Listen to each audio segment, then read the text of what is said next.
Hello everyone, James the Vampire Druid here, and on this October 30th, I am going to discuss with you guys my favorite holiday.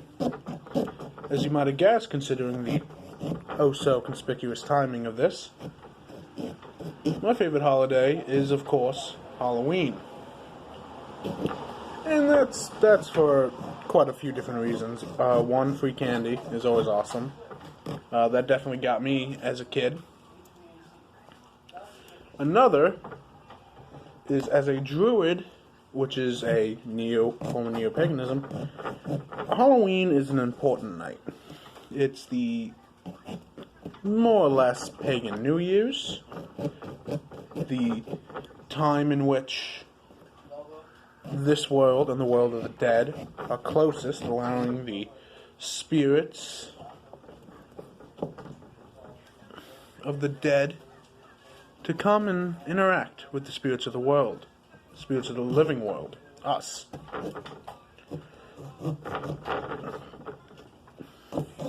Pretty spooky, pretty cool. Fun fact,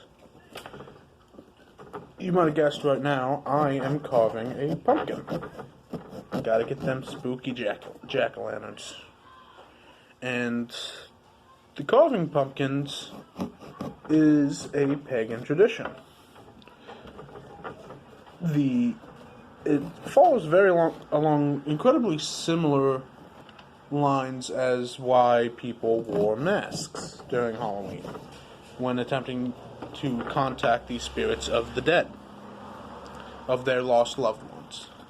And that is, while spirits are free to interact with us on All Hallows Eve, or Samhain, or Halloween, or All Saints' Day, whichever you subscribe to, there is a caveat.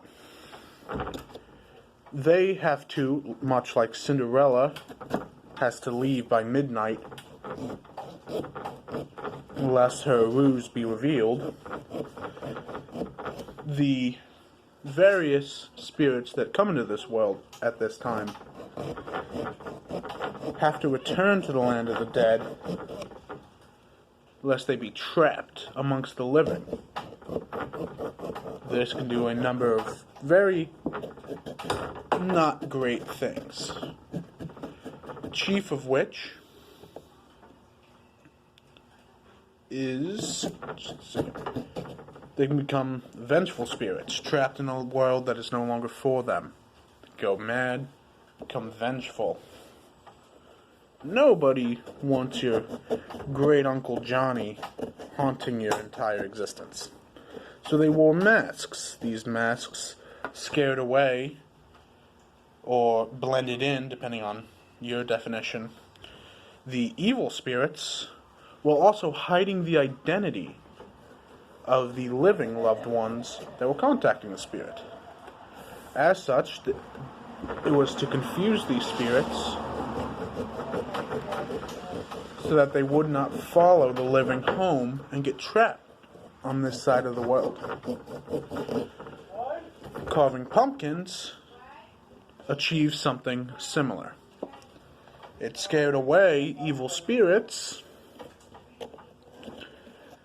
and according to some myths and legends, pumpkins, like garlic, negatively affected vampires and witches and other things that go bump in the night.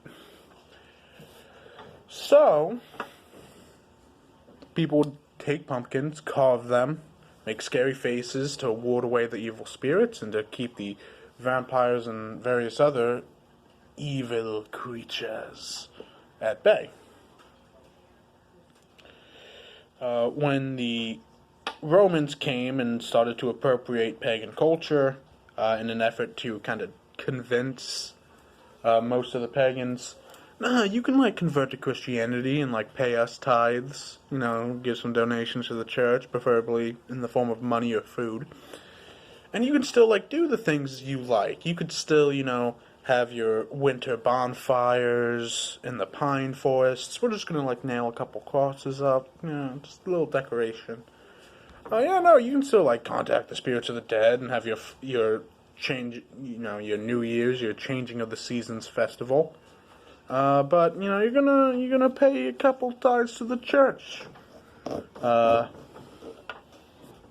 yeah, and it's chill. And I mean, that and also the burning of anything and anyone who refused kind of did a pretty solid job at wiping the general pagan population out.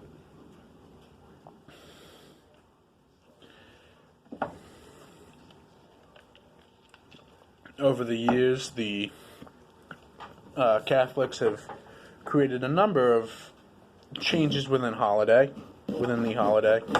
At least here in America, and as far as I'm aware, most other places, Halloween is no longer the New Year's. Halloween is no longer the New Year. It is January 1st, New Year's Eve being the last night of December.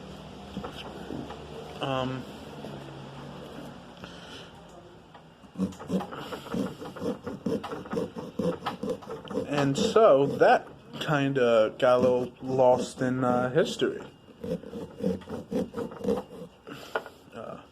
Which is fine. It happens. I still celebrate it as the new year. Of course, I'm the only pagan in my family, so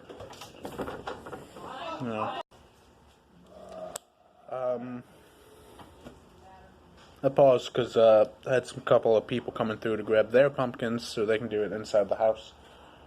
I still practice it as the new year. That's something it's important to me. Though not every pagan treats it as such, and that's fine. As I may have mentioned before, the beauty of paganism being that there is no one correct way to practice it. And I'm the only pagan in my family, so I'm kind of the only one that has these festivals. But what else is great about Halloween? Well, for one, creativity is awesome. And it's fun to see a lot of people get creative.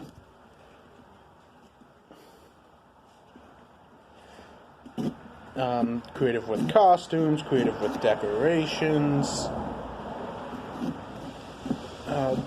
It's just a really fun time to express your creativity. And it's also kind of a very much needed thing. It's a time period where people get to become someone else, someone they're not. It's a time period where you get to face your deep, dark fears in a world where everything can be scary. I mean, it's a hard world we live in. It's rough, it's difficult, and at times it feels really uncaring. So being able to kind of face that head on through the evolutionary fear of the dark. We're not a species that is super equipped to handle the night. We don't have night vision, keen senses, or anything that could help us navigate in our dark, so we're a pretty diurnal species unless you're like me. But so people get to face that fear of the dark. It's one of those few holidays that brings the neighborhood together. Because a lot of other, neighborhoods, they might have Christmas festivals or winter decorating contests, stuff like that. But for the most part, the only holiday that mostly everywhere you can find a bunch of people coming together is Halloween. Kids roam the streets, some with their parents, some without. Meeting their neighbors, you get to walk up to them, ask them for candy, good old trick-or-treating. It's very cathartic. And it's great to help socializing, it's great to express creativity, to face your fears. All around, it's just a good holiday. But it's not without its problems. You got the stories of the people that take Halloween and they use it to push their own agendas. The people who talk about, Halloween's the devil's birthday. That's something that one of my neighbors, I won't name who, actually told me. So yeah, it's the pagan festival celebrating the devil's birthday. What? No. Most pagans don't even have a concept of the devil. A lot of pagans, they don't have. There's the world of the dead and the world of the living. There is no heaven or hell. When you die, you pass through the veil to the world of the dead until you're eventually brought back through reincarnation. And yeah, maybe not every pagan believes that.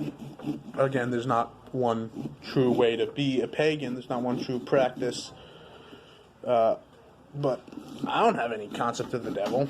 And going by the Christian definition of the devil, he doesn't seem like that bad a guy. I mean, he obviously defied God when he refused to bow down to mankind as his superior. But I mean, if you were an archangel and you had the almost limitless power of creation, wouldn't you think these hairless monkeys running around in the mud killing each other maybe are a little inferior? And God clearly doesn't like being told no to. Makes sense, he's God, so he cast him into hell, where he's kind of stuck being the kind of like the warden of a really big prison. And he's clearly not super happy about that, because why would you be? And so he goes around and occasionally messes with people. He's got to test people, like police have sting operations.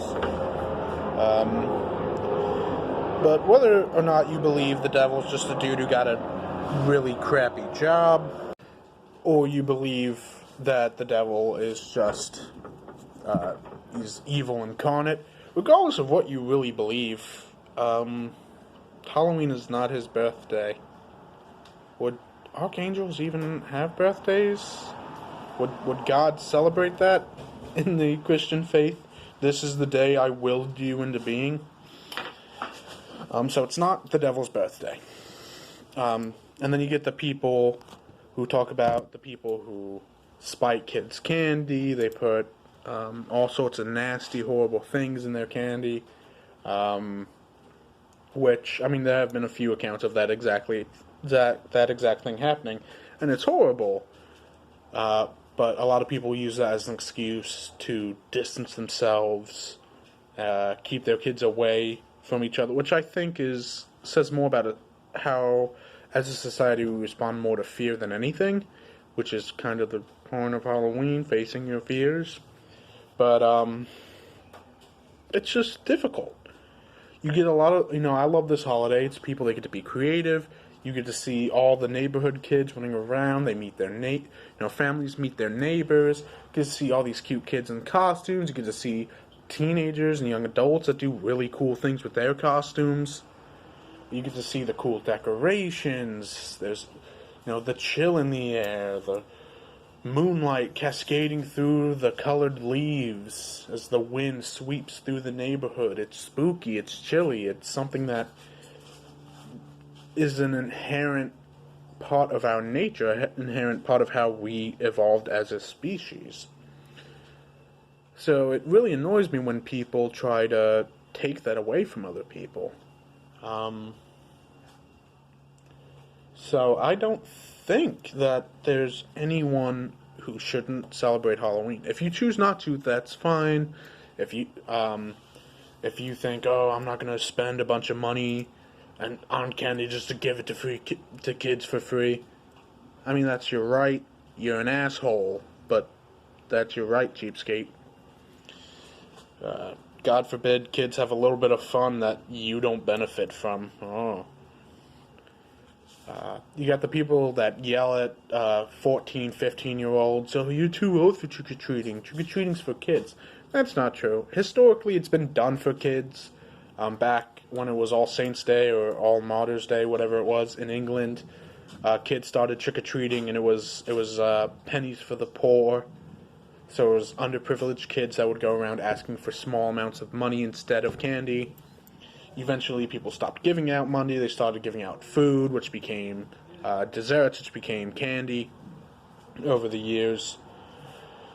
But, it all, traditionally it was done by kids, but there's no laws of Halloween that dictate that only people under 12 can trick-or-treat. That's bullshit. I trick-or-treated till I was 15. And I never had a single person yell at me saying I was too old. Because at 15, I had friends that were doing drugs. I had friends that were getting blackout drunk in the middle of school. I had a couple of friends that got pregnant at 15, 16. So I don't think you have any right to yell at a teenager or even a young adult. Even someone in like their early 20s. Go around getting some free candy. They get to interact with the neighborhood, get some candy, get to express their creative side, and enjoy the spook of the Halloween night. They could be out doing way worse stuff. Stuff that's not beneficial for them, beneficial for you, beneficial for society as a whole. How are you going to rat on them and just rag on them again and again? Because they want to have a little fun. They want to, what's the point of being a grown-up if you can't act like a child every once in a while? Being an adult sucks. We got bills to pay. We got jobs to go to. We got classes and assignments and all that stuff we got to turn in. It sucks. You don't have time for yourself. You're a slave to your job, your family, your expectations. It sucks. There's not enough time in the day to do everything. So why would you get mad at a couple, even adults, who just want to kick back, relax? They'll bob for some apples. They'll have a bonfire in the backyard. And they'll hand out candy to kids who come by. There's nothing wrong with it. Don't rag on people because they have more fun than you. Get out there and join them. Stop trying to shelter people. Stop trying to say that this is some evil holiday when historically and traditionally, even theologically based on what you subscribe to, there's really no theology, there's no ideal, no religion that says Halloween is this evil holiday. Just let people have fun, and if you don't want to participate in it, how sad is your life that this is where you have to draw the line? Oh God, kids dressed up asking for candy, that's unacceptable. How sad is your life that that's a problem? If it's not something you're into, that's fine. It's just not something you're into. Turn your lights down, go into the back of your house, pop in a movie, eat some popcorn, have a good night. That's fine. But don't rag on people just because they want to participate in it. Just do you. No one's asking you to do anything different. And that's about it. Little myths, little legends of Halloween. I finished carving my pumpkin. So, everyone, have a happy Halloween. Stay spooky. See ya.